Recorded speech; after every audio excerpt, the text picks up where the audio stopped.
कहानी है बोने का तोहफा। अरसा गुजरा, मुल्क खरासान में दो भाई दानियाल और नसर अपनी माँ के साथ रहते थे। उनकी उम्रें 13 और 14 साल थी।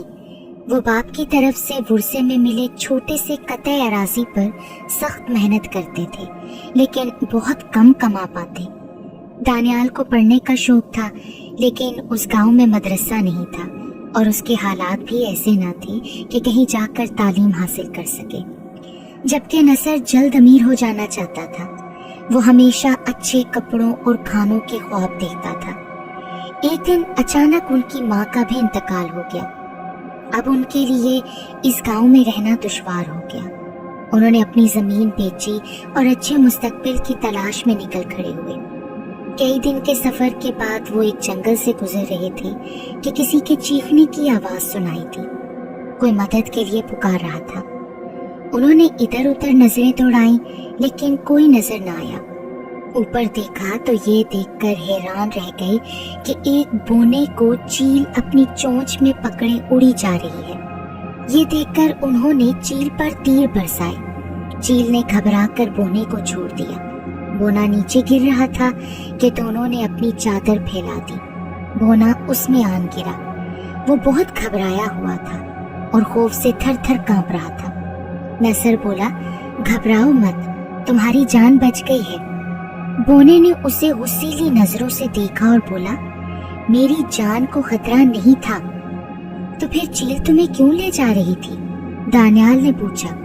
बोना झल्ला कर बोला, चील के बच्चे अभी छोटे हैं, वो मुझे उनसे खेलने के लिए ले जा रही थी। ये सुनकर दोनों भाइयों को हंसी आ गई। बोना बोला, खत्म करो ये मजाक, मैं बोनों की दुनिया का राजा हूँ, सब मुझसे अदब से बात करते हैं।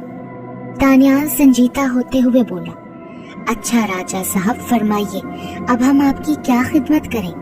बोना बोला, कुछ नहीं, बल्कि तुम्हारी नेकी के बदले में मैं तुम्हें कुछ सिला देना चाहता हूँ, आओ मेरे साथ। दोनों भाई हैरत से उसके साथ चल दिए। बोना उन्हें गार में ले गया। वहाँ 2 बोरियां रखी थी, उनके मुंह रस्सी से बंधे थे। बोना बोला, बाएं तरफ वाली बोरी में सोने की अशरफियां हैं और दाएं तरफ वाली में इल्म से भरी किताबें हैं। अब तुम दोनों जो चाहो ले लो। दोनों ने हैरानी से उसकी बात सुनी। फिर नसर तेजी से आगे बढ़ा और अशरफियों वाली उसने बोरी उठा ली। दानियाल मुस्कुराया और उसने किताबों की बोरी ले ली। फिर उन्होंने बोने का शुक्रिया अदा किया और अपनी राह पर हो लिए। दोनों बहुत खुश थे। चलते चलते वो एक ऐसी जगह पहुंचे जहां 2 राह था और रास्ता 2 शाखों में बट गया था। वहां बरगद का एक घना दरख्त भी था। दोनों थककर उसके नीचे बैठ गए। कुछ देर आराम करने के बाद नसर बोला, अब हमें बाएं रास्ते पर चलना चाहिए। दानियाल ने कहा, नहीं, मेरा दिल कह रहा है हमें दाएं रास्ते पर जाना चाहिए। दोनों भाइयों में सख्त बहस होने लगी। आखिर नसर गुस्से में बोला, तुम जरूर उस रास्ते पर जाओ, मैं तो बाएं रास्ते पर ही जाऊंगा। ये कहकर उसने अपनी बोरी उठाई और रवाना होने लगा। दानियाल जल्दी से बोला, चलो ठीक है, हम ऐसा ही करते हैं, लेकिन वादा करो, हर 3 साल बाद साल के आखिरी दिन हम यहाँ मिला करेंगे, ताकि एक दूसरे के हालात से वाकिफ हो सकें। नसर ने गर्दन हिलाई और दोनों अपने अपने रास्ते पर हो लिए। 3 साल बाद दोनों भाई वहाँ पहुँचे। नसर ने बहुत कीमती लिबास पहन रखा था।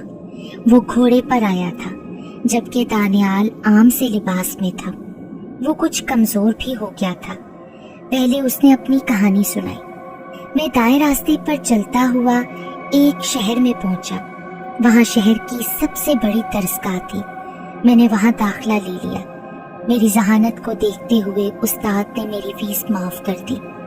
मैं बहुत दिल लगाकर पढ़ रहा हूँ। पढ़ने के बाद जो वक्त मिलता है उसमें दरसगाह के कुछ काम कर लेता हूँ, जिससे इतने पैसे मिल जाते हैं कि अपने खाने और कपड़ों का बंदोबस्त कर सकूं। नसर ने मुस्कुराकर दानियाल के कपड़ों की तरफ देखा जो बहुत पुराने थे। उसके जूते भी घिसे हुए थे। वो बोला, अब मेरी सुनो दानियाल, मैं बाएं रास्ते पर चलता हुआ एक ऐसे शहर में पहुंचा जो तिजारत की बहुत बड़ी मंडी है। मैंने वहां अनाज का काम शुरू कर दिया है।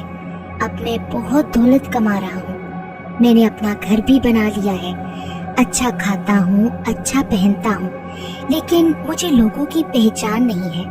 मैंने एक मुलाजिम रखा जो मेरे सब काम संभालता था, लेकिन वो मुलाजिम धोखेबाज निकला और मेरी 1/3 दौलत लेकर भाग गया। मुझे एक ईमानदार और भरोसे वाली मुलाजिम की जरूरत है।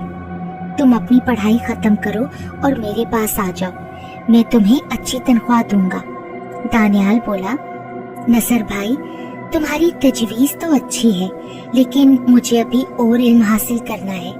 मैं हर इम्तिहान आला नंबर लेकर पास कर रहा हूँ। कुछ अरसे में मेरी तालीम पूरी हो जाएगी और शायद इल्म की प्यास भी बुझ जाए। ये सुनकर नसर गुस्से से बोला, अरे ये इल्म तुम्हारे कुछ काम नहीं आएगा। तुम आज गरीब हो तो कल भी गरीब रहोगे। ये कहकर वो घोड़े पर बैठा और वहां से चला गया। दानियाल ने अफसोस से गर्दन हिलाई और उठकर चल दिया। 3 साल बाद वो फिर वहां पहुंचे। दानियाल की हालत अब के बहुत खराब थी। उसके कपड़ों में पेवंद लगे थे, लेकिन उसके लहजे में खुद एतमादी थी।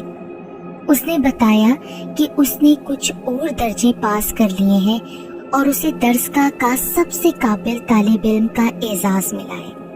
नसर मुंह बनाकर बोला, अरे मैंने तो 3 सालों में अपनी दौलत में मजीद इजाफा कर लिया था, लेकिन पिछले दिनों मैंने जमीन खरीदी जिसमें नुकसान उठाना पड़ा। वो जमीन बंजर निकली। मेरी 2/3 दौलत डूब गई। बहरहाल मेरा काम तो अब भी अच्छा चल रहा है। मैं पहले की तरह ही मालदार हूँ। तुम चाहो तो मेरे पास बतौर नौकर आ सकते हो। दानियाल मुस्कुराकर बोला, मेरे तो इल्म की प्यास बढ़ती जा रही है भाई। मेरा ख्याल है मैं कोई दूसरा काम नहीं कर सकता। ये सुनकर नसर उठा और बुड़बुड़ाता हुआ अपने घोड़े पर बैठकर वहां से रवाना हो गया। 3 साल बाद वो लोग फिर उसी बरगद के दरख्त के नीचे मौजूद थे। नसर उसी तरह उम्दा लिबास में घोड़े पर आया था, लेकिन वो कुछ घबराया हुआ था। वो बोला, इस दफा 3 साल का किस्सा पहले मैं सुनाऊंगा तुम्हें दानियाल। मैंने इन सालों में जोरों शोर से काम किया ताकि अपना नुकसान पूरा कर सकूं, लेकिन चालाक व्यापारी मेरे हाथ खराब माल बेच जाते थे। मेरी दौलत आहिस्ता आहिस्ता कम होने लगी। नुकसान पूरा करने के लिए मैंने कर्ज लेना शुरू किया, लेकिन जब वक्त पर अदायगी ना कर सका तो सूद बढ़ता गया। आखिर कर्ज ख्वाहों ने मुझसे मेरा घर और दुकान छीन लिए। फिर भी उनकी रकम पूरी ना हुई तो कोतवाली चले गए। आखिर मुझे वहां से फरार होना पड़ा। दानियाल नसर की बात सुनकर बहुत रंजीदा हुआ और बोला, भाई तुम्हारे साथ तो बहुत बुरा हुआ, लेकिन जो अल्लाह को मंजूर। अब ऐसा करो, मेरे साथ चलो। मेरी तालीम मुकम्मल होने वाली है, उसके बाद मुझे मुलाजमत मिल जाएगी। हम मिलकर गुजर बसर कर लेंगे ना। नसर तंजिया लहजे में बोला, अरे तुम अपना गुजारा कर लो ना, वही बड़ी बात है। मैं तुम्हारे साथ नहीं चल सकता। दानियाल ने बहुत जिद की, लेकिन नसर न माना और वहां से चला गया। दानियाल अफसुर्दा वापस लौट आया। जल्द ही दानियाल की तालीम मुकम्मल हो गई। उसने हर इम्तिहान में सबसे ज्यादा नंबर लिए थे। दर्सगाह की तरफ से उसे मुलाजमत की पेशकश की गई, जो उसने बखुशी कबूल कर ली। उसे रहने के लिए घर और अच्छी तनख्वाह मिल रही थी। वो बहुत खुश था। तालीम देने के साथ साथ वो अपने इल्म का शौक भी पूरा कर रहा था। 1 साल के अंदर अंदर उसे मजीद तरक्की मिल गई। अब वो एक खादिम भी रख सकता था जो उसके लिए खाना पका सके और कपड़े धो सके। उसे खादिम की तलाश थी।